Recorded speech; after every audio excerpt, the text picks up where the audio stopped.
Bien, bonjour tout le monde.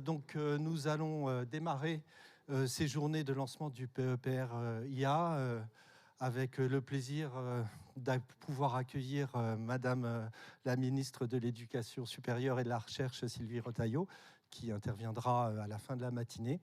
Et pour démarrer, nous allons commencer par un mot des directeurs des 3 organismes pilotes du PEPR.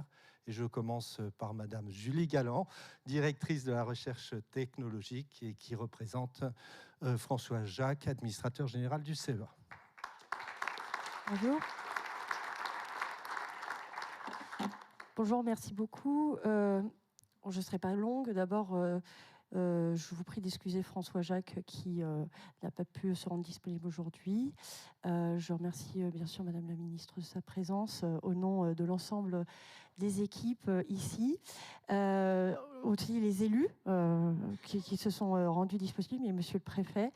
Je voulais d'abord saluer les 3 personnes qui se sont dévouées et qui ont construit ce PEPR avec l'ensemble des équipes, François, Marc et Jamal. Merci à vous. Vous êtes vraiment je dirais, les personnes qui aujourd'hui doivent être saluées pour ce travail. Je me rappelle aussi, n'est-ce pas Bruno, il y a à peu près maintenant 2 ou 3 ans, je pense, ça devait être en novembre 2020, nous avions eu cette réunion ensemble. Alors, je n'étais pas au CEA à l'époque, mais j'étais dans les services des ministères et nous avions construit cette stratégie d'accélération IA ensemble et nous l'avions conçue déjà comme une IA qui ressemble aux valeurs européennes, donc une IA sûre, éthique et éco-responsable, une IA effectivement qui se démarque aujourd'hui de nos grands compétiteurs américains et chinois. C'est-à-dire une IA frugale, une IA de confiance et une IA qui va transformer avec aussi cette capacité à se projeter aussi bien dans le cloud que dans l'embarqué, se projeter dans ce qu'on appelle aujourd'hui l'IA incarnée. Donc vous avez pu avoir un certain nombre de jolies démonstrations aujourd'hui en salle. Voilà, je n'irai pas plus, je voulais évidemment en premier lieu saluer l'ensemble des équipes qui participent à ce PEPR, qui ensemble travaillent main dans la main, que ce soit des organismes nationaux de recherche, des écoles, des universités, pour bâtir cette IA qui nous ressemble, ces valeurs européennes que nous portons. Et je vous souhaite beaucoup de succès dans vos travaux et bien sûr, voilà, quelque part, nous sommes en compétition avec de très grands acteurs internationaux, mais je sais qu'ici, vos talents et vos expertises feront que nous serons là demain plus forts et nous rendrons l'Europe plus forte. Merci à tous.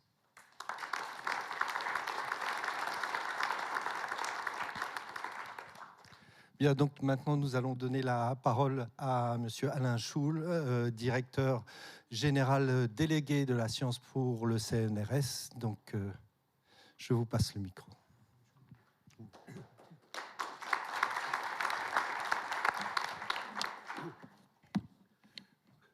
Ça fonctionne. Oui. Madame la ministre de l'Enseignement supérieur et de la Recherche, chère Sylvie, Monsieur le préfet de l'Isère, cher Louis Laugier, Monsieur le recteur de la région académique Auvergne-Rhône-Alpes, cher Olivier Dugrip, chère Julie Galland, directrice de la DRT, et cher Bruno, PDG d'INRIA. C'est avec un grand plaisir que je suis ici avec vous pour lancer le PEPR Intelligence artificielle. Vous le savez, ce programme s'inscrit dans une stratégie nationale d'accélération IA. Il vise à renforcer la position de la France à l'avant-garde de ce domaine en pleine expansion. Les rapports à ce sujet se succèdent, soulignant la force des talents français et l'enjeu d'une mobilisation nationale. L'existence de ce PEPR est déjà une réponse, et votre présence aujourd'hui montre que notre écosystème de recherche est déjà mobilisé sur le sujet. L'intelligence artificielle est une technologie prometteuse qui bouleverse notre société et offre des perspectives extraordinaires pour l'avenir. Au-delà de ChatGPT, OpenAI, qui a révélé au grand public la puissance de l'IA générative, je pense aussi à son concurrent français, Mistral, avec le chat, à Bloom, un modèle de langage ouvert et nativement multilingue qui a été développé par Eugene Fraisse, à PlantNet, à AlphaFold, pour la prédiction des structures d'assemblage des protéines ayant coévolué sur de longues échelles de temps. Permettez-moi de citer quelques mesures prises par le CNRS pour favoriser la recherche en IA, et je voudrais saluer ici et remercier Jamal Latif, qui a été le prometteur de beaucoup de ces actions. Depuis 2019, le CNRS héberge et opère le supercalculateur Jean Zé à l'Idriss, sur le plateau de Saclay. C'est l'un des calculateurs convergés les plus puissants d'Europe. Il va être bientôt renforcé d'une extension qui multipliera significativement sa puissance de calcul. Et un réseau d'ingénieurs a été mis en place en parallèle sur tout le territoire pour appuyer les recherches en IA dans l'ensemble des disciplines et le portage des projets sur Jean Zé. En 2021, nous avons créé le centre ESSE, IA pour les sciences et les sciences pour l'IA, une structure qui facilite la collaboration entre les chercheurs et chercheuses en IA et les scientifiques d'autres disciplines, en permettant notamment l'organisation d'événements scientifiques rassemblant les diverses communautés. Et finalement, nous avons aussi accompagné tous les centres IA et maintenu tous les projets de cluster IA qui visent à dynamiser les écosystèmes de recherche, la formation à l'IA sur l'ensemble du territoire national. Mais en plus d'être performante, et vous l'avez dit, chère Julie, l'IA se doit d'être fiable, sécurisée, éthique et respectueuse de la vie privée. Elle doit également être sobre en énergie et en ressources pour limiter son impact environnemental. En tant qu'acteur majeur de la recherche française et en phase avec ses valeurs, nous sommes pleinement engagés dans cette voie. Notre ambition est de contribuer à l'émergence d'une IA responsable au service de l'humain. Ce programme est une initiative ambitieuse qui permettra à la France de jouer un rôle de premier plan dans l'avènement des nouveaux paradigmes d'IA. Et je suis certain, grâce à la mobilisation de la communauté française et à la collaboration internationale, que nous pourrons faire de cette science et des technologies qui en découlent une force positive pour nos sociétés. En investissant dans la recherche fondamentale d'aujourd'hui, nous préparons l'avenir de l'intelligence artificielle et de la société tout entière. L'enjeu est de taille, il s'agit de maîtriser la science sous-jacente, la technologie et leurs usages pour développer de nouvelles approches et garantir la compétitivité et l'influence. Donc, je voudrais aussi remercier bien sûr François, Jacques et Jamal pour tout le travail qu'ils ont fait et qui nous fait que nous sommes là aujourd'hui. Et soyez certains que le CNRS, avec tous ses instituts, est pleinement engagé dans cette voie où l'humain reste au cœur des objectifs d'innovation.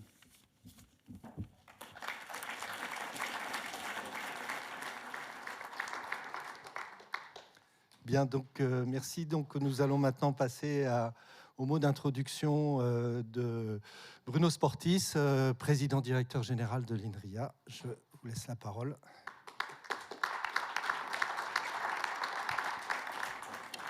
Merci François. Madame la ministre, mesdames, messieurs, en vos grades, titres et qualités, je vais me permettre de m'arrêter là pour les saluts protocolaires. Beaucoup de choses ont été dites par Alain Schul et par Julie Galland, bien sûr. Je suis très heureux d'être ici à Grenoble, qui est une terre du numérique, ici sur le terrain de l'Université Grenoble-Alpes, avec nos partenaires du CEA, du CNRS et avec une partie importante de la communauté académique française de l'intelligence artificielle. Cela a été dit, ce PEPR est l'aboutissement d'un long travail qui a dû débuter, je parle sous le contrôle de François, Marc et Jamal, il y a plus de 2 ans, je pense, et qui s'était notamment particularisé, Madame la ministre, je sais que vous êtes très attentive à ça, sur un énorme travail de cartographie.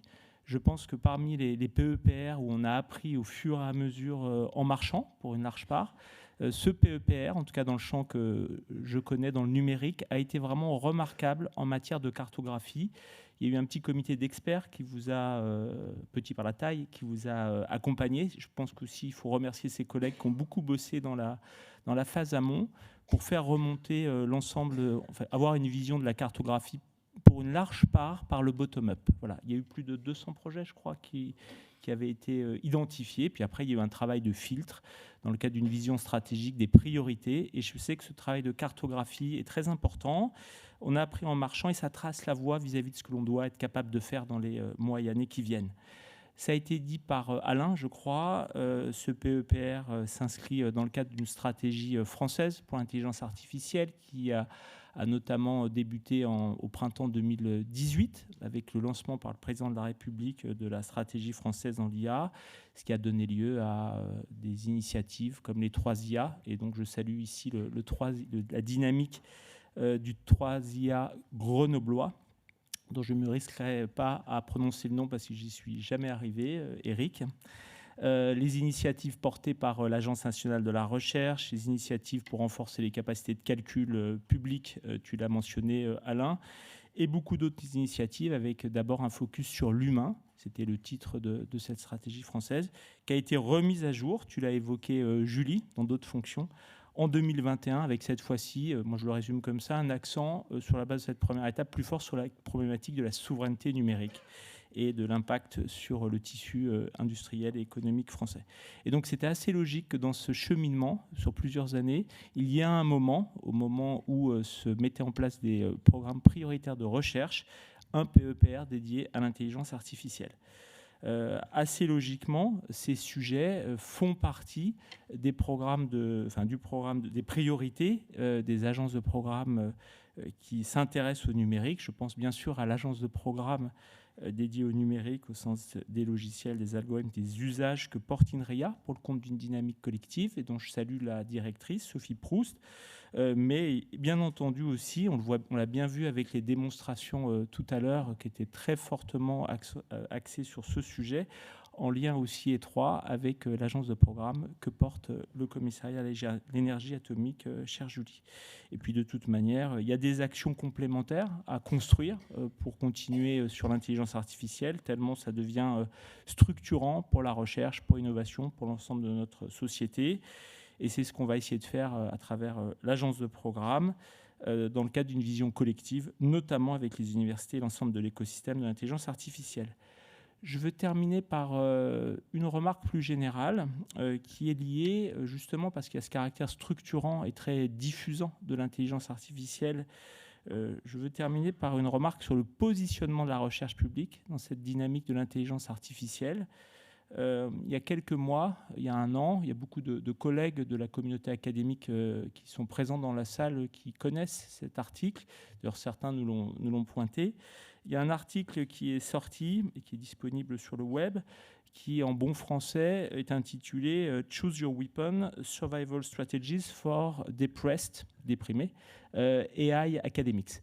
Donc c'est un article par deux scientifiques, un de l'université de New York, je crois, et un de l'université de Malte, et qui exprime le fait que il y a une vraie question de positionnement pour la recherche publique dans l'intelligence artificielle au moment où on sait que les meilleurs laboratoires académiques, assumés comme tels, sont chez les grands acteurs de la technologie, qui ont la capacité à recruter des talents, qui ont accès à des problèmes à l'échelle, qui ont des ressources de calcul. Et donc la question, c'est quelles sont les... Alors, le titre, c'est quelles sont les stratégies de survie, mais on peut l'exprimer de manière plus positive. Quel est le positionnement pour la recherche publique dans le numérique dans ce contexte de course au talent, de course on va dire, à des infrastructures de calcul que seuls quelques grands acteurs peuvent se payer. Et dans cet article, je vous recommande vraiment de lire. C'est un article qui est vraiment très accessible, qui est en fait très positif parce qu'il montre qu'il y a une vraie place pour la recherche publique pour se différencier, en se différenciant d'abord pour comprendre et maîtriser l'intelligence artificielle, parce qu'une chose est d'utiliser des boîtes noires, une autre chose est de connaître les limites de ces boîtes noires, ce que maintenant on va restituer par des mots comme confiance, par robuste, par plein de choses, mais ça c'est toute l'histoire du numérique que d'être capable de maîtriser les outils qu'on développe. Donc il y a un vrai positionnement sur les fondements et la compréhension de l'IA, sur les limites. Il y a un vrai positionnement à avoir sur l'évaluation de ces modèles et de leur impact dans la société. Et là, on touche à des problématiques cœur de souveraineté numérique qui nécessitent de faire de la science de très haut niveau et de développer les technologies qui sont associées. C'est un positionnement lié sur les futures générations d'intelligence artificielle parce que la messe n'est pas dite avec l'IA générative. Des nouveaux algorithmes arriveront. Et par ailleurs, les problématiques liées à la maîtrise de l'impact énergétique et environnemental de l'intelligence artificielle sont posées. Donc c'est la problématique de l'IA frugale que tu as évoquée, je crois, Julie. Il y a un positionnement à avoir, et ça c'est spécifique pays par pays, sur des écosystèmes industriels qui ne sont pas nécessairement intéressés par l'IA telle qu'elle est développée par les grands acteurs technologiques américains et chinois. Et c'est en particulier, mais pas seulement, la problématique de l'IA embarquée qui intéresse le tissu manufacturier français et ce n'est pas les mêmes technologies que celles développées par les grands acteurs de la tech. Et puis, il y a plus globalement, Madame la Ministre, pour un terme que je sais que vous appréciez, un soutien à une recherche, on va dire, à risque, à une recherche qui n'est pas sous le lampadaire, pour le dire très rapidement. Et je trouve que le PEPR et les thèmes du PEPR sur les fondements mathématiques de l'intelligence artificielle, sur la problématique de la confiance, sur la frugalité, sur l'embarqué, en fait, c'est une bonne réponse et c'est une bonne illustration de la dynamique effective de la communauté académique, mais aussi de l'écosystème plus généralement de recherche et d'innovation français en intelligence artificielle, que je ne vois pas au quotidien pas du tout déprimé, mais au contraire très enthousiaste et à même de répondre aux enjeux pour la nation. Voilà, je vous remercie.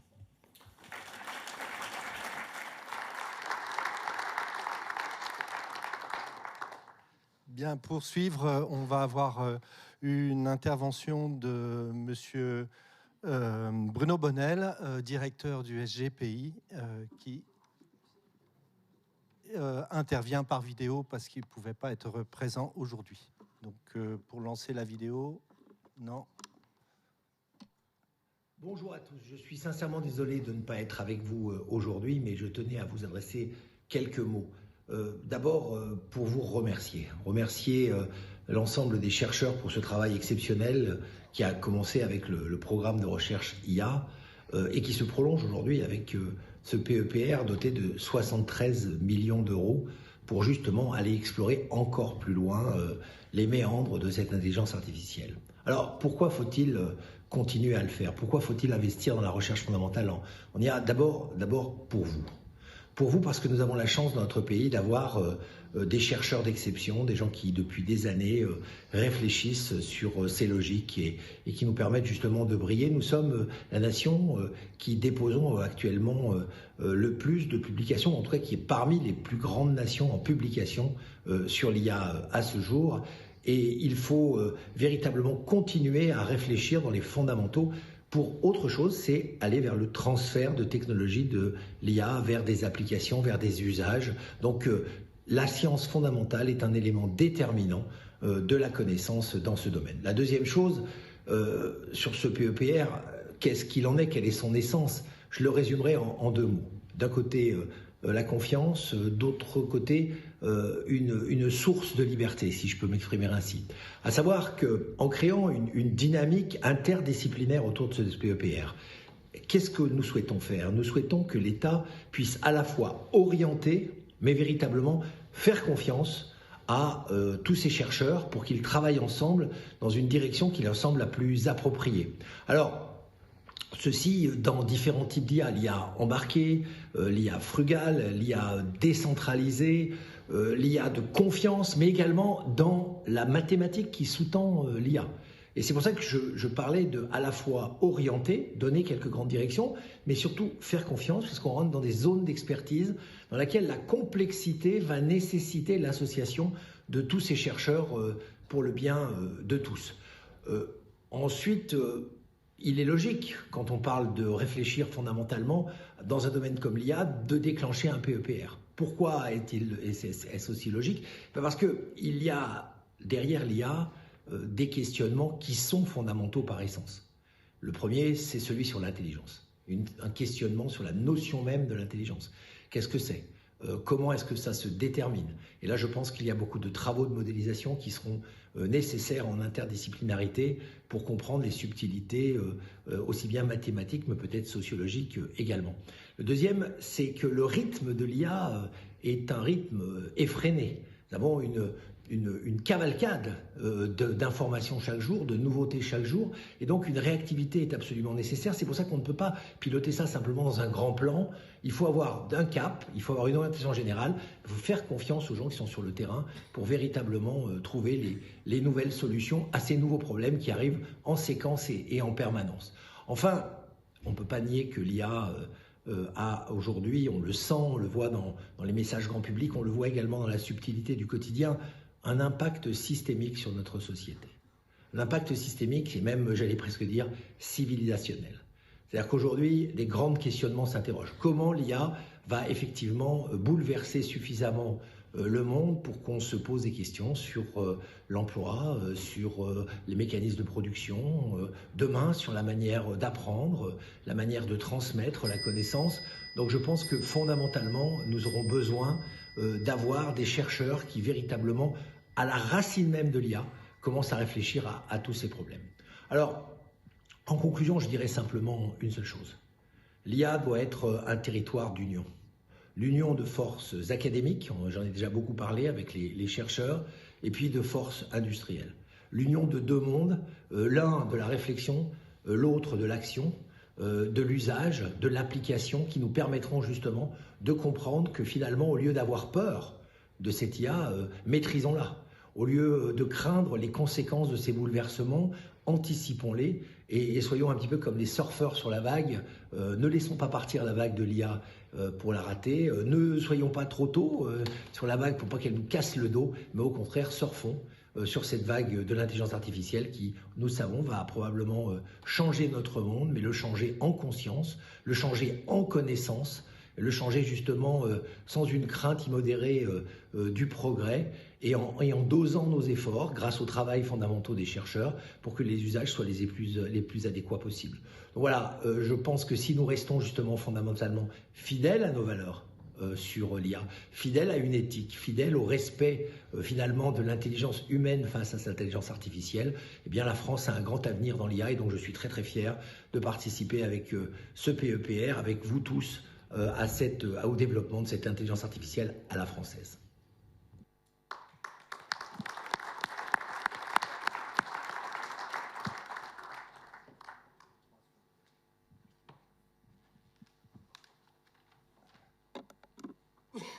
Bien, nous allons pouvoir démarrer la présentation du PEPR en lui-même à 3 voix, comme le collectif qui a piloté le montage et qui poursuit le suivi du PEPR. Donc, Jamal, tu as l'honneur d'avoir la parole en premier. Écoute, merci. Tu as ce micro qui Donc, je vais peut-être utiliser ce micro. Et écoute, oui, c'est un honneur. Et puis, à titre personnel, je suis très, très, très heureux d'être là, j'allais dire finalement, et puis voir beaucoup de visages, beaucoup de chercheurs, parce qu'ils sont au centre de toutes nos préoccupations. Le plaisir, pour ma part, de retrouver notre ministre après avoir quitté Paris Sud il y a 20 ans. Donc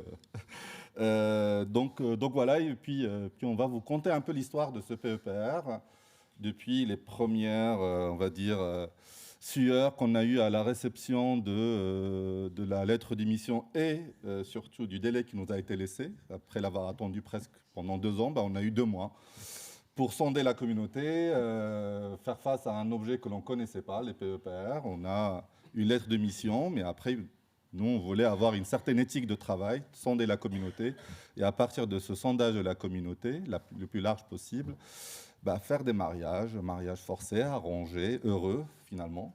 Et donc c'est cette histoire qu'on va vous conter en vous précisant un certain nombre de choses sur ce PEPR.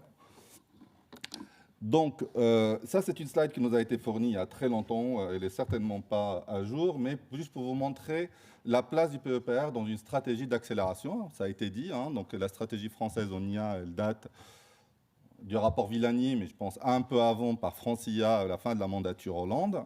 Et donc là, on est dans la phase de la stratégie d'accélération. Donc on a ces nouveaux objets qui sont le volet qui finance la recherche fondamentale dans une stratégie qui essaie de positionner la France à sa place ou à une place quant à la concurrence dans un domaine stratégique. Donc s'agissant de l'IA, c'est un grand domaine stratégique.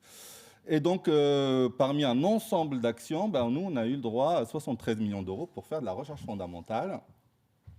À côté de ça, il y a des actions pour financer des plateformes ou un investissement assez conséquent sur le volet formation. Mais l'idée de ce PEPR, c'est comment faire avancer la recherche fondamentale, on va parler en termes de TRL bas, pour diffuser, pour infuser, pour innerver le transfert. D'accord ? Et donc ça, c'est la lettre de mission, on l'attendait parce qu'on a été sondé, les équipes ont bien travaillé, mais on attendait la version finale qui est arrivée donc, le 14 décembre. Je vous laisse imaginer qu'est-ce qui se passe après le 14 décembre. C'est les fêtes de fin d'année. Donc en nous disant, vous avez 2 mois pour remonter une copie. Bon, on l'a fait. avec des actions assez spécifiques qui restent d'actualité, hein. Donc soutien à la recherche pour lever les verrous des fondements stratégiques de l'IA, on va en préciser quelques-uns. Développer l'implication de l'école française de mathématiques, il faut se remettre un peu dans l'histoire où l'école mathématique française brillait dans les classements internationaux. Renforcer la politique d'attractivité de la France pour les talents en IA, on le sait, la bataille elle se joue sur le calcul, sur les données, mais beaucoup sur les talents. Et enfin, favoriser l'implication de l'industrie française, et en particulier les jeunes pousses. Ça, c'est les grands principes, mais on avait aussi un cadrage sur les grandes thématiques, ça a été dit, hein, ça a été explicité par les présidents des organismes ou leurs représentants. L'IA embarquée, à la fois sur les volets de composants et d'architecture électronique. Je précise que dans le PEPR, on ne va pas fabriquer de nouveaux composants, mais on va travailler en bas, le plus bas possible, pour à la fois faire advenir une IA qui soit moins consommatrice d'énergie, mais aussi de nouveaux paradigmes de calcul pour l'IA. Ça répond aussi à un enjeu de frugalité. Donc l'IA frugale est un axe fondamental et chacun sait aujourd'hui que le mur qui nous attend s'agissant de l'IA, c'est la consommation énergétique, hein. Si on utilise un ChatGPT, un Le Chat ou je ne sais quoi, comme on utilise un moteur de recherche, ben on n'a juste pas assez d'énergie sur Terre pour subvenir à ce besoin. Donc c'est un enjeu qui reste devant nous.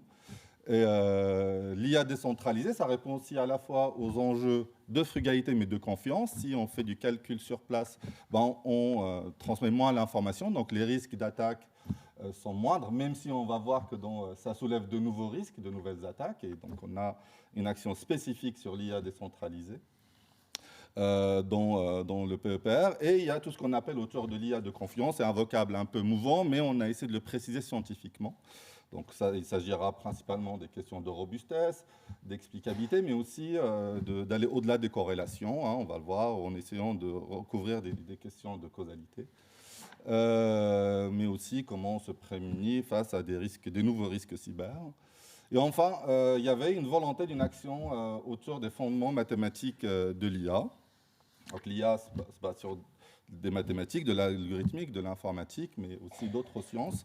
Mais il faut comment capitaliser sur notre savoir-faire, sur l'excellence de la recherche française. On le voit avec le dernier prix Abel de Talagrand. Donc, on a dans les travaux, pour ceux qui comprendront sur les inégalités de concentration, servent au machine learning. Donc il faut qu'on capitalise un peu sur ces travaux-là. Et donc ça, c'est la lettre de mission qu'on a accueillie favorablement parce que les thématiques, elles font sens, on va dire. Elles survivent à l'écume parce qu'elles sont profondes, elles restent d'actualité. Et donc de ça, on a, avec ce budget global, on a financé quelque chose de spécifique au PEPR, qui sont des projets ciblés. Donc c'est ces fameux mariages arrangés mais heureux, on verra dans 2-3 ans. Mais en ayant en vue cette idée de la pluridisciplinarité. Donc à chaque fois, on va essayer de mettre des spécialistes de machine learning, des mathématiciens, des informaticiens. Mais par exemple, si je prends l'action distribuée, on va chercher des gens qui viennent de l'informatique distribuée. D'accord, donc c'est la spécificité. Et parfois, on va aller chercher des spécialistes de la sécurité. Donc comment réunir une communauté autour d'un objet commun et faire en sorte que cette communauté travaille ensemble. C'est un vrai défi de ce PEPR. Alors, c'est le plus gros de notre cadrage, c'est 43 millions d'euros, qui vont être complémentés par des appels à projets. Un appel à projet, parce que l'action mathématique, on a pris ce qui nous a semblé déjà prêt, d'accord, autour des problématiques liées aux équations à dérivées partielles, du contrôle, mais il y a d'autres pans des mathématiques qu'il va falloir intéresser, donc ça passe par un appel à projet. Ça correspond et ça respecte le mode de fonctionnement de cette communauté. Mais on aura un appel dédié au SHS.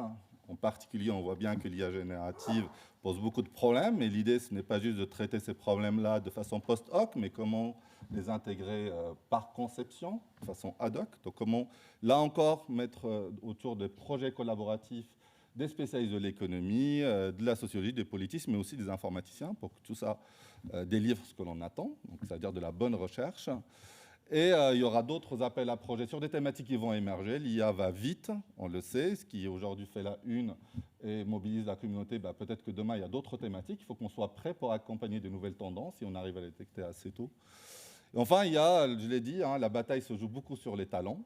C'est comment les attirer et les fixer. Et donc, on a un volet autour des chaires d'attractivité, ce qu'on a appelé Choose France, comme c'est implémenté à la fois à INRIA et au CNRS. Mais on va essayer d'avoir une action beaucoup plus ouverte, comme on l'a fait pour tout le cadrage du PEPR. Et enfin, un peu d'argent pour les questions de gouvernance, mais aussi avoir des actions envers l'écosystème, notamment vers les partenaires socio-économiques. Alors, ça a été dit, donc nous, on est très fiers de comment on a pu monter ce PEPR. Ça nous avait posé problème initialement. On est chercheurs, on a l'habitude un peu du travail collaboratif, on n'a pas l'habitude de recevoir des thèmes, mais il fallait faire quelque chose. Au-delà des thèmes, c'est donner corps et corps scientifique à des mots.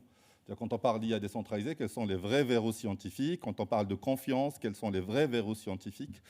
Et donc ce que l'on a fait, c'est de se faire aider par un comité d'experts, Bruno l'a dit, donc qu'il se retrouve très remercié ici parce qu'ils ont passé un Noël cauchemardesque comme nous. Et donc il y a des noms que vous connaissez. On a essayé d'avoir des collègues qui, quelque part, annoncent la couleur du niveau scientifique qu'on attendait de nos actions.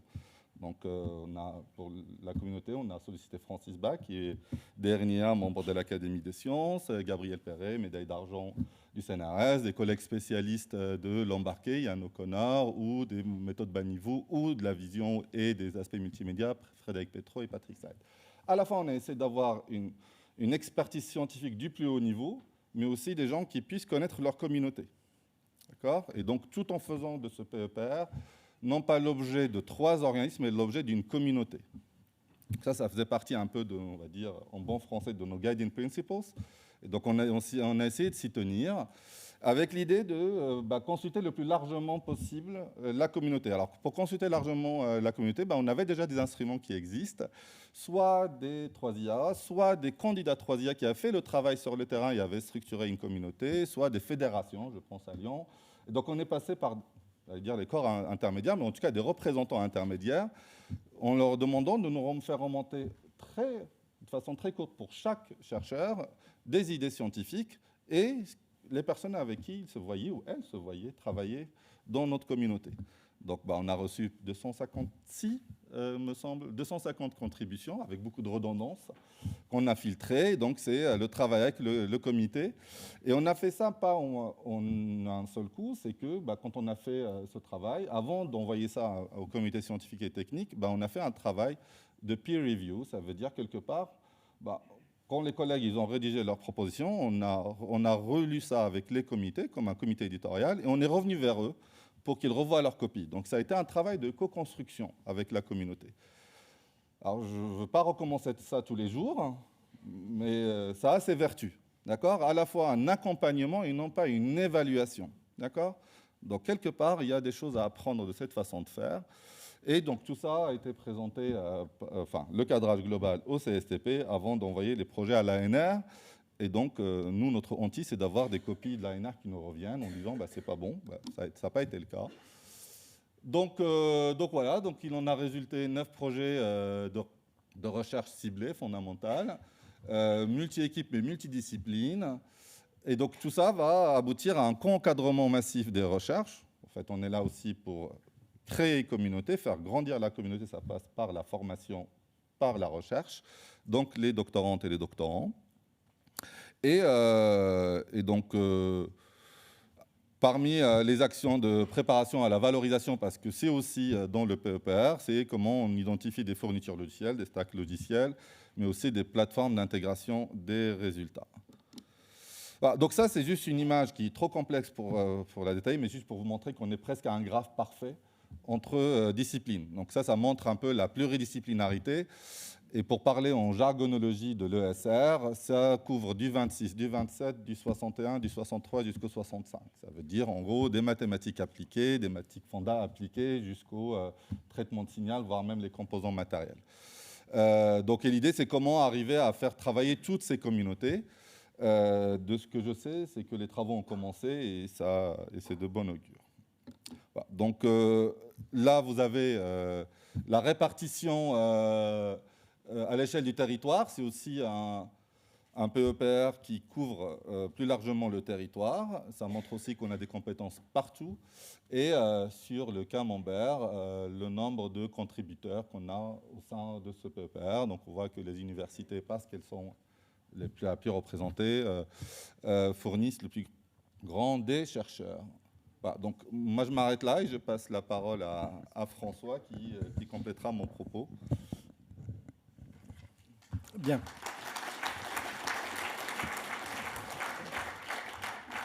Bon, ce n'est pas 3 exposés différents, hein, c'est juste un seul à 3 voix, donc on n'est pas obligé d'applaudir tout le temps, mais on peut continuer. Là, on va faire juste un aperçu un peu plus profond des grandes thématiques des projets ciblés, qui sont les objets qui sont lancés, qui ont déjà commencé à travailler, où on va retrouver 3 grands axes. Si je commence par, on va dire, le plus proche du matériel, on va avoir un axe autour de la frugalité et de l'embarqué.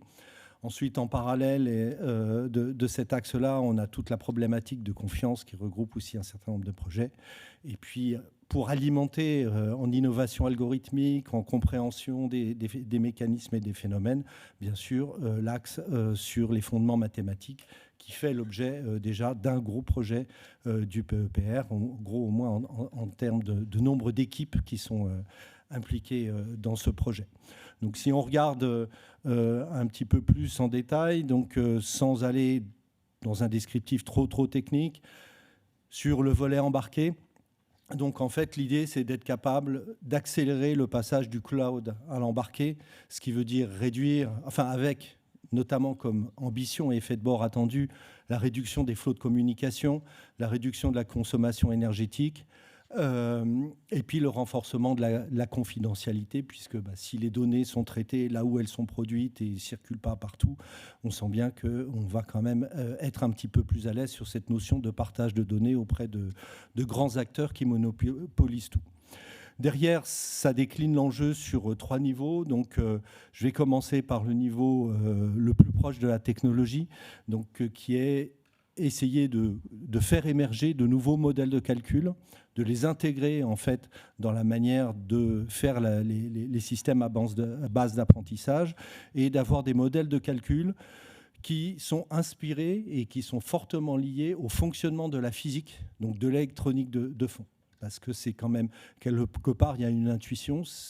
L'électronique a une physique, elle a des propriétés, et plus on va pouvoir les exploiter précisément dans la manière de concevoir les modèles de calcul, plus on a de chances d'être performant en temps de latence et en consommation. Bien sûr, derrière, ça doit être des modèles de calcul qui visent la basse consommation et la haute performance. Si le modèle de calcul ne menait pas à ça, ça veut dire qu'on s'est trompé. Ensuite, niveau du dessus, on va intégrer en fait différents éléments. Donc, on est sur l'aspect architecture, donc architecture au sens architecture électronique, qui doit répondre au fait qu'il y a des besoins multiples de calcul pour l'IA. Il y a des architectures de réseaux qui sont différentes, qui évoluent en permanence. Il y a des algorithmes qui font appel à des opérateurs de calcul qui évoluent, qui s'enrichissent au fur et à mesure. On a besoin d'une adaptativité. On peut vouloir faire de l'apprentissage en ligne ou juste de l'afférence. Et tout ça, ça donne des contraintes sur les circuits qui demandent des solutions qui traitent l'hétérogénéité, l'adaptativité pour coller au mieux aux besoins de l'application qu'on va chercher à déployer dessus. Et puis enfin, avant d'arriver sur le circuit, on a forcément des modèles ou des éléments qui représentent l'IA. Alors le PEPR est très orienté apprentissage machine, donc on va être sur des modèles à base d'apprentissage. Et c'est clair que ces modèles, il y a tout un certain nombre de facteurs qui permettent de les optimiser en taille, en efficacité, et de façon à compacter ces modèles, aussi à pouvoir générer par compilation un code au plus proche de l'embarqué. Et donc l'idée, c'est de développer des techniques d'optimisation qui sont dirigées en fait par les contraintes des cibles qu'on connaît à l'avance, de façon à vraiment optimiser très finement les choses. En complément de ça, donc on a tout le volet de la frugalité qui est donc plus en amont sur les algorithmes d'apprentissage, des alternatives d'algorithmes d'apprentissage, pas forcément rester calé sur les choses qui existent et qui marchent, mais essayer d'aller plus loin, en focalisant en fait l'attention sur comment être plus frugal en données, faire un apprentissage aussi performant avec moins de données, moins de calculs, prendre en compte éventuellement des connaissances a priori dans ces mécanismes d'apprentissage, parce que quelque part c'est un peu désespérant de ne pas pouvoir les exploiter. Et puis pouvoir regarder, et ça on l'avait déjà inscrit dans le PEPR avant que la grande vague arrive, tout ce qui va être frugalité et réutilisabilité des modèles génératifs, des modèles de fondation. Et donc ça, c'est également une voie qui va naturellement en fait se développer dans tous les projets parce que les chercheurs sont attentifs à ce qui se passe dans le monde et vont chercher bien sûr à répondre aux préoccupations du moment. Et puis en écho à ces fondements de l'algorithmique de la frugalité, on a tout un volet, un projet sur trouver les fondements de la robustesse et de la fiabilité, avec notamment les approches statistiques de la robustesse, donc construire les formalismes théoriques pour mieux comprendre ce qu'on va appeler robustesse, ce que ça signifie, quelles garanties ça donne, face à des attaques, à des données corrompues, en présence de changement de l'environnement, et puis bien sûr avec les questions d'équité, de vie privée ou de biais qui sont toujours sous-jacentes derrière ces questions de robustesse. Enfin, puisqu'on a abordé via la robustesse le volet un petit peu confiance, on a 3 autres projets. Un projet autour de l'IA décentralisée et fiable. Donc là, on est à la limite de l'embarqué. Dans le décentralisé, ça peut être de l'embarqué ou des serveurs locaux. Et l'idée, c'est d'arriver à aller au-delà de l'apprentissage fédéré, qui a présenté un certain nombre d'intérêts, qui a de bons succès, mais c'est d'arriver sur des approches complètement décentralisées, ne plus avoir ce point unique de défaillance qui est le serveur d'agrégation centrale dans un cloud qu'on maîtrise ou qu'on ne maîtrise pas, mais d'arriver à tout traiter de manière complètement décentralisée, ce qui pose des problèmes fondamentaux liés à la gestion des communications et à la synchronisation de l'information dans les systèmes distribués, des problèmes de résilience aux fautes, de robustesse à de nouvelles attaques, parce que qui dit nouvelles solutions dit intelligence collective de l'humain qui invente toujours des nouvelles attaques. Et donc, il faut les anticiper et s'y préparer. Et puis derrière, bien sûr, cet enjeu sur la préservation de la vie privée en localisant l'information. Ensuite, ça a été évoqué lors des démonstrations préalables. Donc, c'est travailler sur les fondements pour avoir des IA certifiées. Donc derrière, bien sûr, il y a la petite musique de l'AI Act, mais pas que, parce que même s'il n'était pas là, ce besoin existe. Et donc là, on va plutôt réfléchir en sûreté de fonctionnement, c'est-à-dire en capacité de démontrer des choses de manière solide, argumentée, sur le bon fonctionnement des systèmes à base d'apprentissage, avec 2 grands volets. Un volet a priori, c'est-à-dire essayer de spécifier ce qu'on attend du système. Ce n'est pas très simple de formellement décrire ce que doit faire un système d'aide à l'anti-collision dans une voiture embarquée. Qu'est-ce que c'est qu'un piéton? Qu'est-ce que c'est qu'un chat? Pourquoi est-ce que j'écrase le chat? Non, je ne l'écrase pas. Pourquoi je l'évite de telle manière et que je dois absolument éviter le piéton? Ça se formalise mal. Et donc, arriver à fournir des outils pour aider à spécifier les attendus du système, intégrer ça dans l'apprentissage pour pouvoir avoir des modèles d'apprentissage qui seront plus facilement certifiables. Et puis, il y aura bien sûr tout l'aspect a posteriori, c'est-à-dire être capable d'évaluer et sur des critères bien identifiés de la robustesse ou des propriétés de sûreté. Et puis, dernier élément, c'est introduire la causalité dans le machine learning et faire le lien en fait entre les raisonnements causaux et les systèmes à base d'apprentissage machine, parce que c'est un élément qui semble clé pour pouvoir se donner plus de confiance sur la compréhension des décisions, leur traçabilité, leur explicabilité, avec des difficultés de passage à l'échelle sur des grands modèles et d'arriver à en conclure que les prises de décision seront plus sûres et plus explicables. Enfin, comme je l'avais évoqué, donc au-dessus de tout ça, il y a cette ambition de faire le lien entre la communauté mathématique, au-delà des acteurs qui sont déjà fortement impliqués dans l'IA, notamment pour tout ce qui est statistique, optimisation, et qui contribuent fortement déjà aux travaux solides qui sont faits en IA, c'est d'aller explorer ce qu'on peut trouver du côté de la communauté qui cherche à analyser, à traiter les équations aux dérivés partiels, notamment à travers les questions de transport optimal, de contrôle optimal, avec l'objectif de pouvoir analyser la dynamique et les propriétés d'approximation des architectures, donc donner finalement des visions mathématiques d'ensemble du fonctionnement des modèles, concevoir éventuellement des architectures résiduelles très profondes, et puis également un centre d'intérêt identifié très tôt sur les grands modèles, notamment les grands modèles génératifs, pour pouvoir permettre de les analyser et de les échantillonner mieux que ce qu'on est capable de faire. Et donc, l'idée étant bien de motiver et de structurer la communauté mathématique autour de l'IA et en collaboration avec les chercheurs de l'IA. Et maintenant, je peux passer la parole à mon ami Marc pour la suite.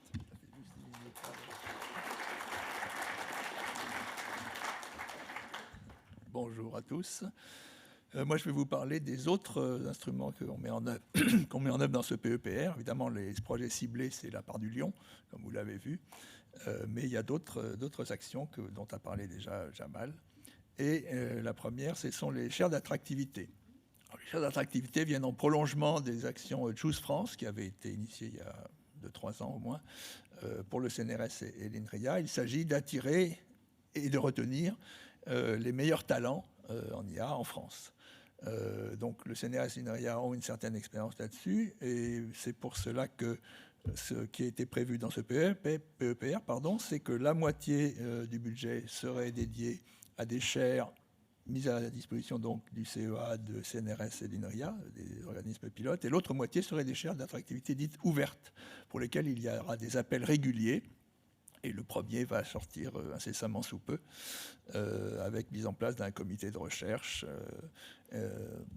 dédié donc à ces chaires. Alors, ce qui est important de remarquer, c'est que ces chaires ouvertes ne sont pas forcément reliées avec les projets ciblés dont nous avons parlé.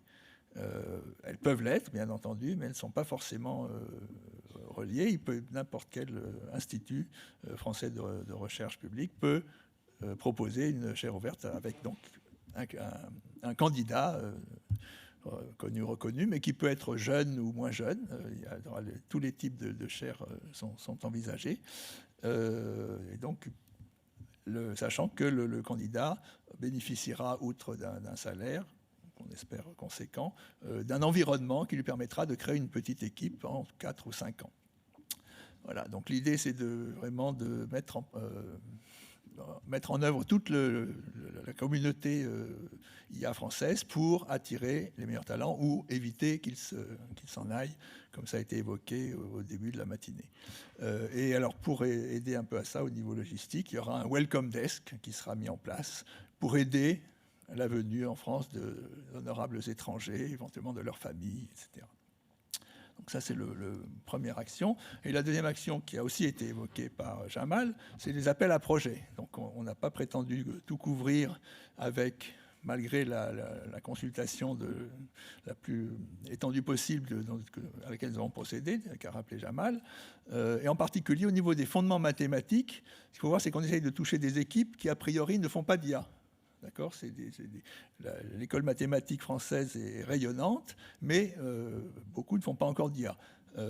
Donc, dans les retours qu'on a reçus, il y avait une masse critique autour des équations dérivées partielles, du contrôle optimal, qui a permis de monter le projet dont a parlé François. Mais il y a certainement, et nous en sommes persuadés, d'autres équipes de mathématiques françaises dont l'expertise pourrait être très, très utile pour avancer sur les fondements mathématiques de l'IA et de l'apprentissage en général.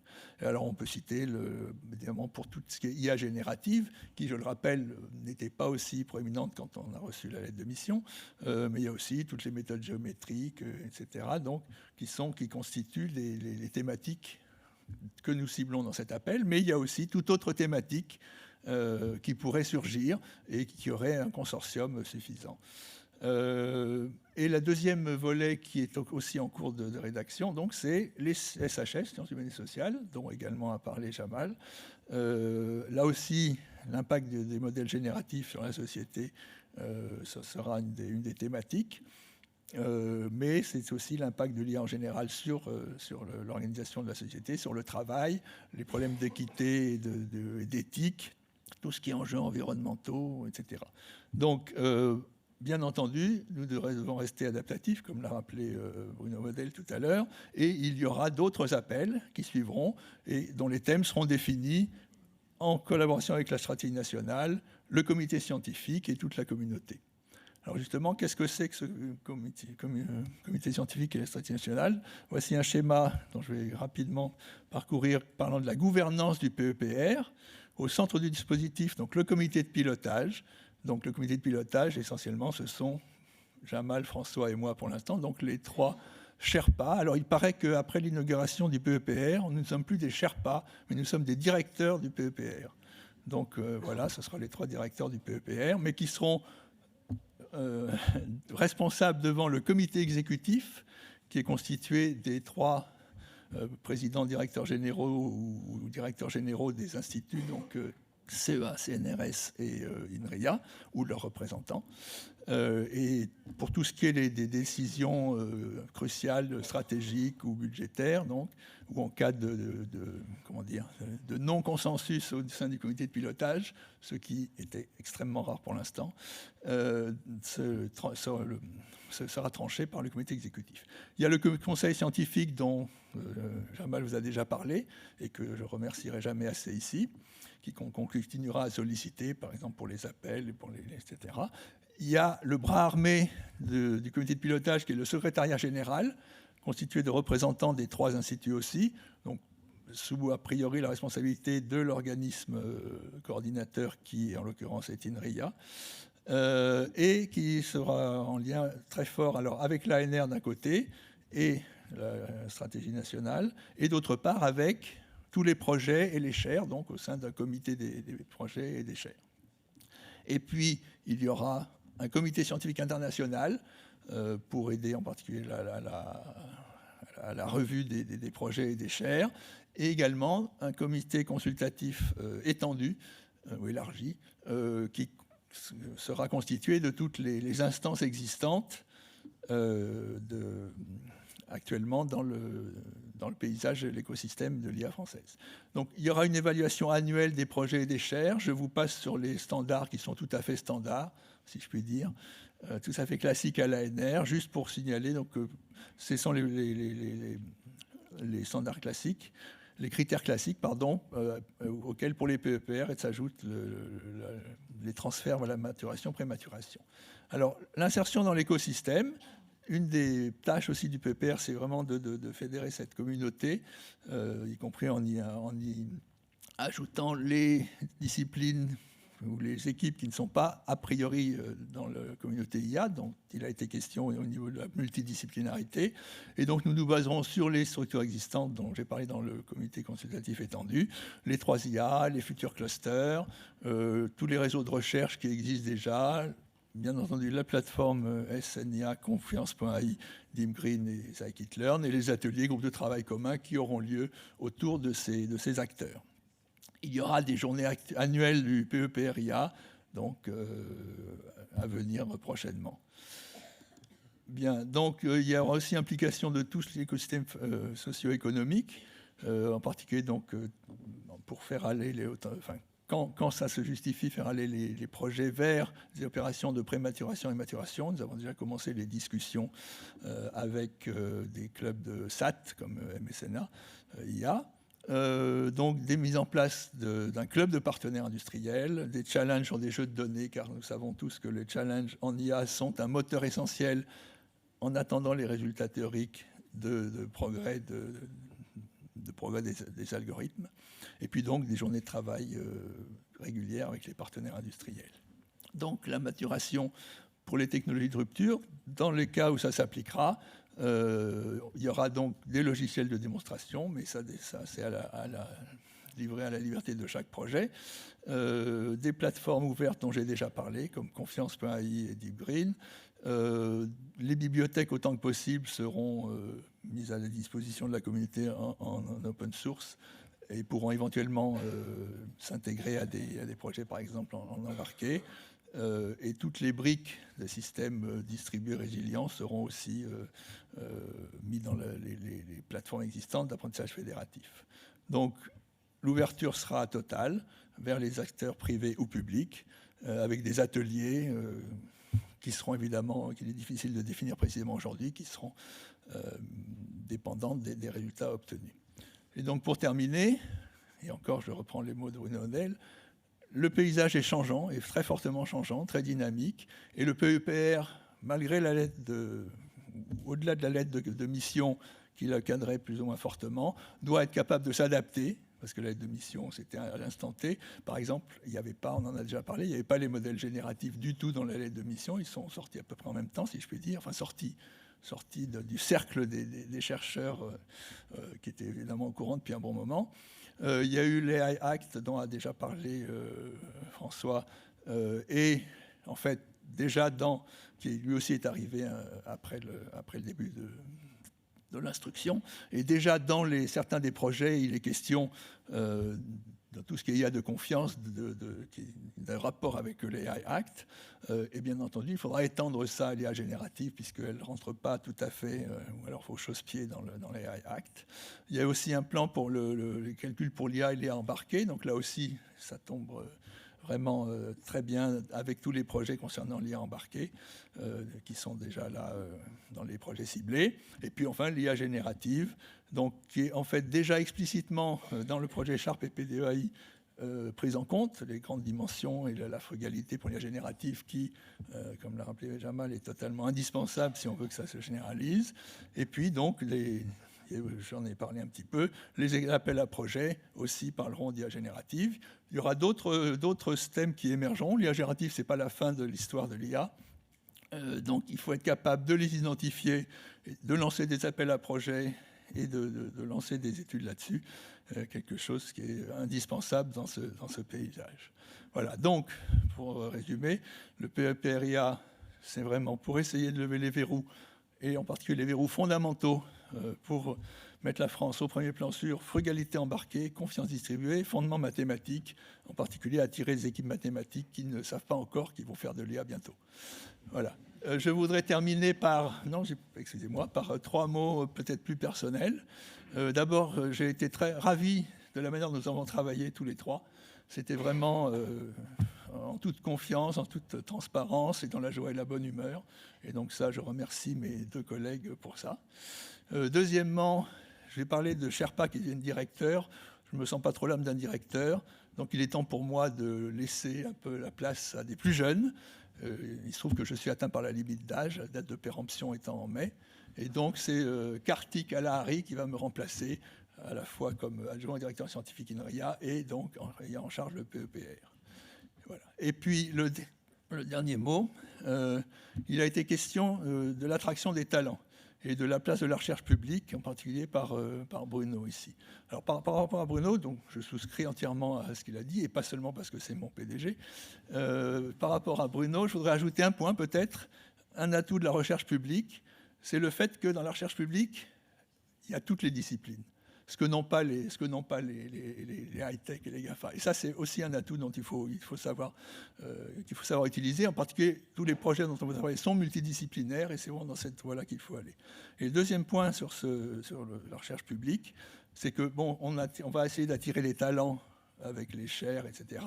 Mais si on attire des talents sur un terrain stérile, ça ne mène à rien. Donc il faut aussi penser à avoir un terreau fertile, c'est-à-dire attirer les jeunes vers la recherche publique. Et ça ne peut pas se faire sans la revalorisation de la carrière, de l'attractivité de la recherche publique, pas seulement en termes de salaire, mais également en termes de simplification administrative, parce que là, on en a tous jusque-là, et environnement, enfin, disons, ça passe aussi donc par embaucher des fonctions de support et de fonctions d'appui. Mais je suis sûr que Madame la Ministre est déjà convaincue de ça, et je suis donc très heureux de terminer là et de lui passer la parole pour la suite des PEPR.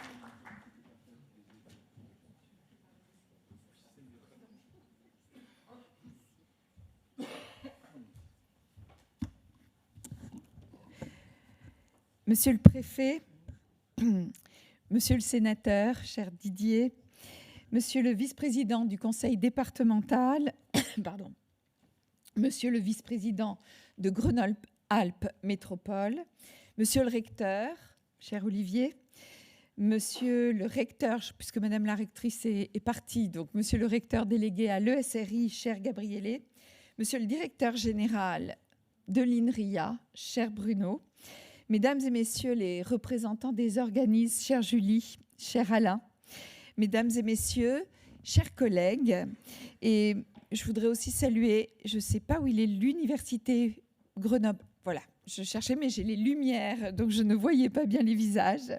L'Université Grenoble-Alpes, qui est aussi partenaire, est présent aussi ce matin.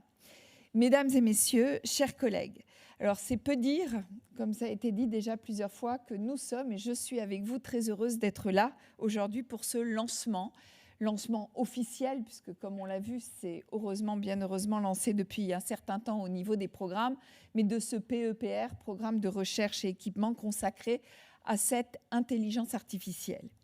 Alors je voudrais tout d'abord vous dire qu'avant tout, ce n'est pas non plus un hasard si nous nous retrouvons ici, alors je dirais au milieu des belles montagnes, mais effectivement, en particulier Grenoble, à l'exemple d'autres sites, et on l'a vu tout à l'heure en France, est aussi un vivier de sciences et un vivier de talents. Il y a plus de 1500 chercheurs, doctorants, postdoctorants, ingénieurs, passionnés de l'IA, avec cette interdisciplinarité qui a été mentionnée et qui est aussi tellement important en plus du cœur métier de l'intelligence artificielle et qui font non seulement des recherches au sein de l'université, des écoles et d'organismes nationaux de recherche renommés. Et je voudrais tout de suite évidemment citer non seulement l'Université Grenoble-Alpes, mais bien sûr les coporteurs, le CEA, le CNRS et bien sûr l'INRIA en tant que coordinateur de ce PEPR. Ces différentes forces qui sont souvent regroupées, mais aussi bien structurées, notamment au sein à Grenoble de l'Institut 3IA. Alors, je vais m'y lancer, le Multidisciplinary Institute in Artificial Intelligence, si je ne me trompe pas, le MIAI, mais au même titre, effectivement, que les autres 3IA ou les autres structures en France qui se sont structurées et engagées dans de très nombreux projets. Et je voudrais aussi citer des collaborations, non seulement internationales, parce que c'est dans notre ADN, mais européennes, puisque l'échelle européenne a un rôle particulier à jouer aussi dans ces projets au niveau intelligence artificielle. Cette ville, c'est aussi, et c'est là un élément peut-être absolument fondamental dans le domaine de l'IA, un terreau fertile pour l'innovation. Évidemment, elle porte un pôle universitaire d'innovation, mais beaucoup d'autres choses, puisqu'on y compte plus de 200 start-up et PME spécialisées dans l'intelligence artificielle, aux côtés de grands groupes aussi, comme Eviden, Orange ou Naverlabs, qui ont implanté aussi leur centre de recherche et de développement en intelligence artificielle. Enfin, la métropole grenobloise dispose aussi de toutes les infrastructures à la pointe nécessaires à la recherche en intelligence artificielle. Je voudrais évidemment la présence du pôle MIAI, comme je l'ai dit, mais qui permet aussi par ailleurs la collaboration entre les acteurs publics et acteurs privés, comme on l'a dit, et favorise cette émergence de solutions innovantes dans de nombreux domaines. Et c'est là encore que la notion d'interdisciplinarité, avec le cœur de métier où on l'a vu, tout ce qui est numérique et mathématique, on va en reparler, vous en avez beaucoup parlé, mais aussi à Grenoble, comme ceux des semi-conducteurs, de la santé ou encore de l'environnement. Et quand on parle de IA plus X, le X représentant encore beaucoup d'autres domaines si on regarde le territoire national. Pour en revenir à notre sujet du jour, je voudrais vraiment saluer l'ambition scientifique de ce PEPR. Il s'inscrit, je voudrais le rappeler, dans le cadre de cette deuxième phase de la stratégie nationale pour l'intelligence artificielle. Présentée le 8 novembre 2021 pour la deuxième phase, celle-ci a pour objectif premier de faire de la France l'un des acteurs majeurs de l'intelligence artificielle, et ceci sur la scène mondiale. Et je peux vous dire, pour connaître un peu ce domaine aussi et voir l'ensemble, que nous comptons effectivement dans le paysage européen et dans le paysage mondial. Et c'est pour ça que cette deuxième phase de stratégie nationale sur l'intelligence artificielle, et en particulier ce PEPR qui va des sciences fondamentales jusqu'à l'appliquer, est quelque chose de fondamental pour continuer la dynamique française de l'intelligence artificielle. Entièrement consacré à la recherche vers l'innovation, ce programme a effectivement pour ambition de faire émerger les prochaines technologies de rupture, celles dont tout le monde parlera demain, ou celles dont on parle déjà un peu aujourd'hui, tellement ça va vite, on l'a dit et redit, à l'instar de l'intelligence artificielle générative, qui effectivement a vraiment démarré, même si les chercheurs le savaient bien en amont, mais a démarré en même temps que ce PEPR, et bien d'autres technologies mélangeant ce qu'on appelle le hard, le soft et les applications au sein de ce PEPR. Il s'inscrit également dans le plan européen pour le développement et l'utilisation d'une intelligence artificielle made in Europe, avec lequel, en fait, nous partageons de nombreux objectifs. Ça s'est beaucoup vu dans les dynamiques que l'on a au niveau de cette stratégie nationale et en particulier de ce PEPR. Sur le plan scientifique, ce programme est essentiellement centré, ça a été dit et redit, mais je pense qu'effectivement, Bruno l'a dit et d'autres, le choix de ces 3 axes, et je rappelle, vous l'avez dit, qui a été défini dès 2021, mais on voit aujourd'hui combien ça a de l'écho de l'IA embarquée, de l'IA frugale et de l'IA de confiance, résonne fortement, non seulement au niveau national, à l'échelle européenne et à l'échelle mondiale. Il considère également le rôle essentiel, je dirais, de certaines sciences. C'est ce côté interdisciplinaire, mais plus particulièrement, on revoit le cœur de métier et finalement combien les applications ou l'utilisation va peut-être plus vite parfois que la théorie, et pourquoi aujourd'hui il est important de revenir notamment avec les mathématiques dans la compréhension de ces méthodes d'apprentissage et de ces méthodes même d'apprentissage automatique.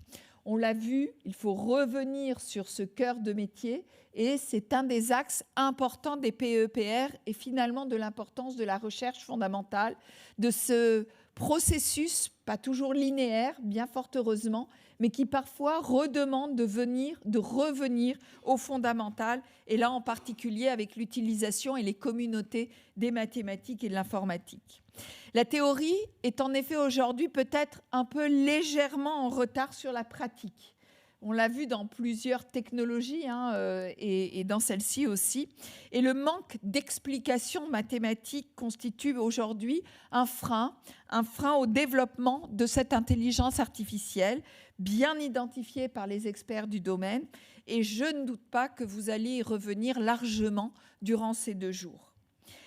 En accord avec cette stratégie nationale et aussi avec le plan européen, ce programme vise à consolider l'excellence de la recherche française, ça a été dit, en intelligence artificielle, au sein de cette compétition internationale pour permettre effectivement d'envisager la valorisation de ces travaux, notamment l'émergence de start-up sur les territoires, sur le territoire et ceci sur notre territoire national. Nous avons fêté effectivement jeudi dernier, aussi avec Bruno Bonnel et plein de personnes ici, les 5 ans du plan Deep Tech, lors duquel BPI France a présenté le bilan annuel. Et aujourd'hui, nous en sommes à la création de 340 start-up par an, start-up Deep Tech, qui ont été créées durant l'année 2023. Alors, vous le savez, nous visons environ 500 créations de start-up par an pour 2030, pour répondre à l'ambition qui a été fixée par le président de la République. Et on voit avec ces 340 de l'année dernière que ça avance et que finalement, nous y sommes presque en sortant non seulement nos start-up de nos laboratoires, mais aussi en lien avec les entreprises. Alors, il n'y a nul doute que l'IA va y contribuer aussi. Et je voudrais vous encourager aussi à y réfléchir dans quelques mois, dans quelques années, lorsque vos travaux de ce PEPR porteront leurs fruits et donneront les applications associées. Pour autant, je voudrais rebondir, avant de revenir sur les collaborations internationales, je voudrais vraiment insister sur l'importance de ce PEPR et de la recherche du fondamental, on l'a dit, jusqu'à l'appliquer. C'est important de penser aux applications, de penser à la création de start-up, mais on le voit aujourd'hui, toute cette chaîne, et c'est toute l'importance de ce PEPR, joue un rôle dans le développement très rapide et multidisciplinaire de cette intelligence artificielle. Je voudrais revenir sur ce qu'a dit Marc aussi, sur 2 choses. D'abord, l'attractivité et le soutien des talents. Je voudrais vous remercier d'avoir mis cet axe, évidemment les axes projets, mais c'est plus classique, le travail qu'a souligné Bruno sur cette cartographie et la méthodologie qui a été faite pour essayer d'identifier et de marier, ça a bien été dit, les équipes pour avoir des projets, dans le cadre de finalement avoir une représentativité, d'assumer des choix et d'aller vite ensuite dans le déploiement des projets que vous avez identifiés. Moi, Bruno l'a dit, je suis très pour, quand c'est possible, de faire travailler les gens ensemble et finalement, peut-être de, et je mets plein de guillemets, perdre du temps en amont pour en discuter, pour identifier, pour faire cette cartographie qui sera vivante et dynamique, mais pour ensuite marier les équipes et ensuite aller vite dans le déploiement, non seulement des financements, mais aussi des projets scientifiques.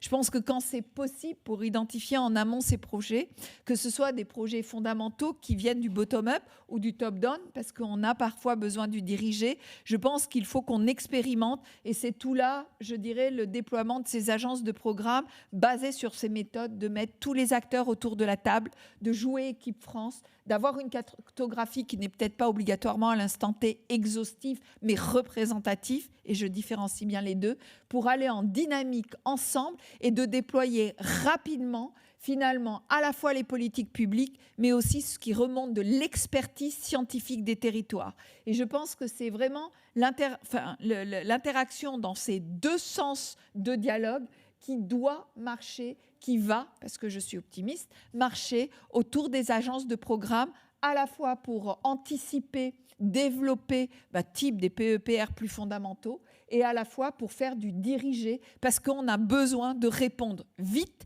par rapport à la compétition internationale, mais aussi par rapport aux défis qu'on doit relever de nos sociétés, parfois de répondre vite à des problématiques et donc des politiques dirigées.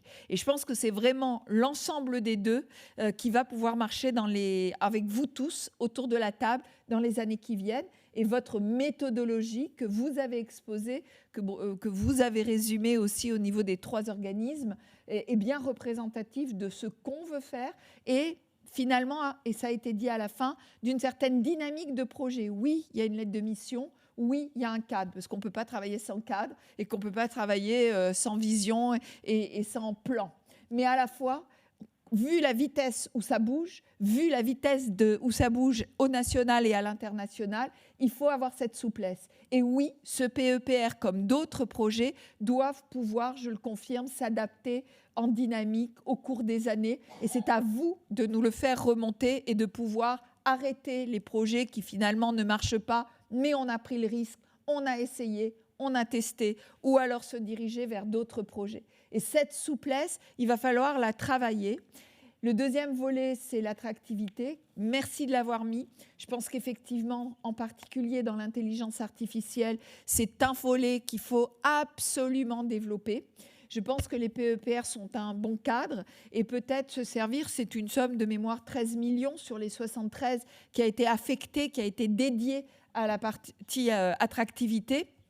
Et je pense que si on peut s'en servir comme levier, aller effectivement privé, public, s'en servir comme levier à la fois pour les jeunes ou pour les seniors, il y a des choses à travailler et on sera avec vous pour aider à regarder comment on peut grossir aussi, pas que, mais aussi cette partie-là avec du cofinancement. C'est peut-être le bon moment pour y réfléchir ensemble parce que c'est une petite somme coquette au départ et du coup, ça peut attirer d'autres cofinanceurs, en particulier pour attirer de l'attractivité.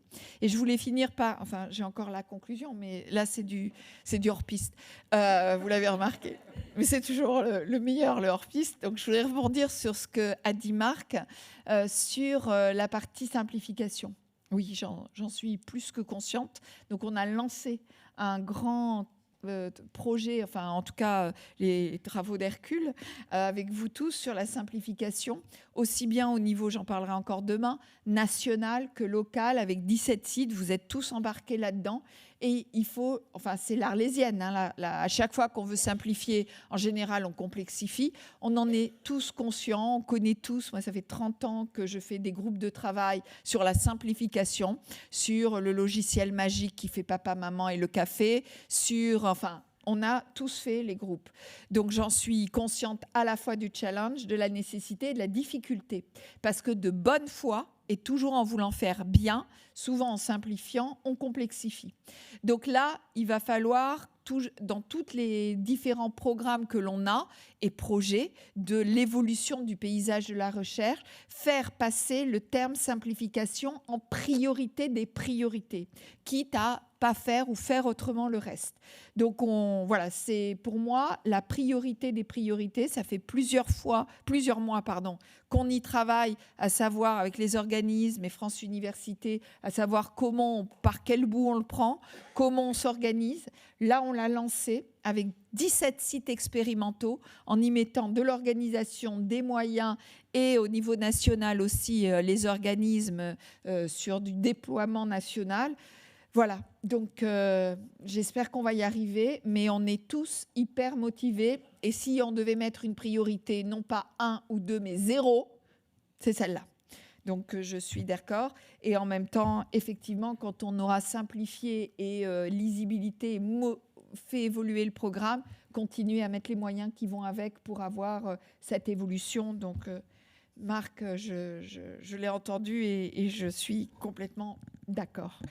Donc, je voudrais finir, évidemment, à parler sur, en particulier, l'intelligence artificielle, des collaborations.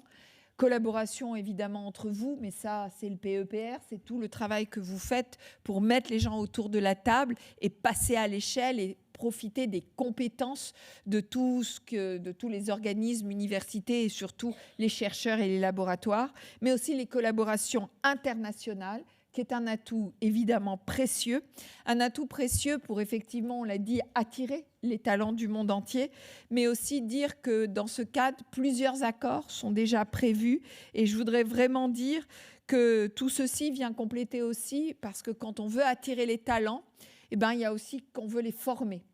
Et les talents, on doit les former dans nos établissements, nos formations, que ce soit nos formations à l'université au niveau premier cycle, au niveau master, dans les écoles, au niveau ingénieur et les doctorants, dans toutes les sorties, sont des formations de qualité au niveau français. Donc oui, on veut attirer les chercheurs étrangers, mais aussi tout ce que vous avez vu là et tout ce que vous avez fait, et grand merci, c'est en complémentarité d'un plan formation de nos talents et sensibilisation à l'IA. Plan de formation déjà lancé, de grande ampleur. Et je voudrais vraiment souligner cette coordination des 3 volets, formation, recherche, innovation, qui sont vraiment le triptyque indissociable pour pouvoir, à terme, réussir dans n'importe quelle discipline ou dans n'importe quel projet, et en particulier dans l'intelligence artificielle.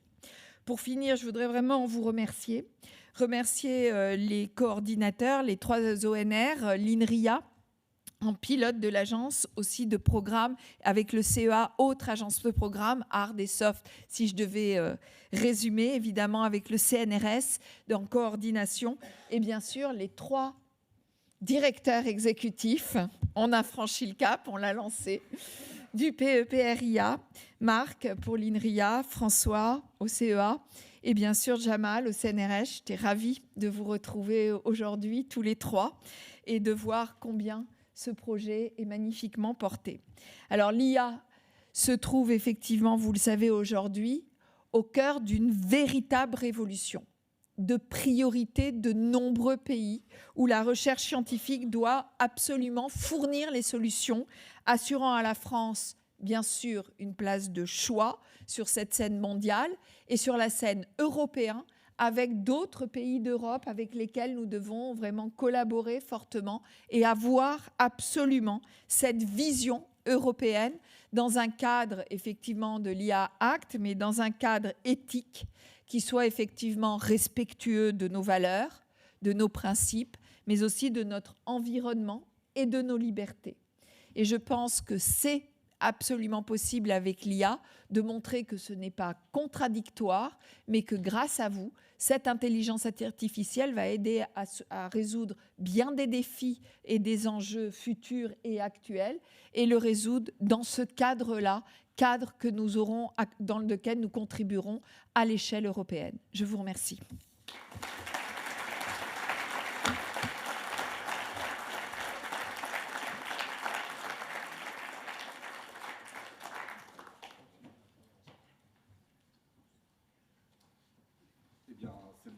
C'est le moment de conclure. Je vous remercier Madame la Ministre, chère Sylvie. Vous toutes et tous, vous êtes déplacés à Grenoble, et les Grenoblois qui sont venus en étape locale. On a juste un petit mot pour pas qu'on oublie, pour remercier toutes celles et tous ceux qui nous ont aidés à organiser ces 2 journées. Le secrétaire général, on l'a évoqué, mais aussi les services de communication d'INRIA, CNRS, CEA. Je ne vais pas pouvoir citer tout le monde. On était plusieurs derrière nos écrans, plusieurs fois, parfois par semaine. Donc, merci infiniment. Voilà, c'est comme au théâtre, la lumière, le son. Voilà.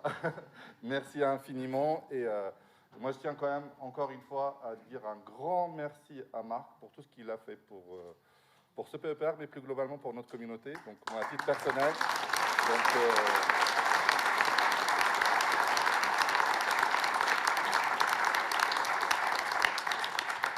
en réalité, c'est parce que je lui avais dit que j'allais le dire au micro qu'il m'a devancé, et il l'a annoncé lui-même. Donc merci encore Marc, et puis voilà, on va faire une petite pause, et on se retrouve un peu plus tard pour commencer un peu les présentations scientifiques. On ne va pas vous montrer le programme, mais on vous le diffusera plus tard. Merci.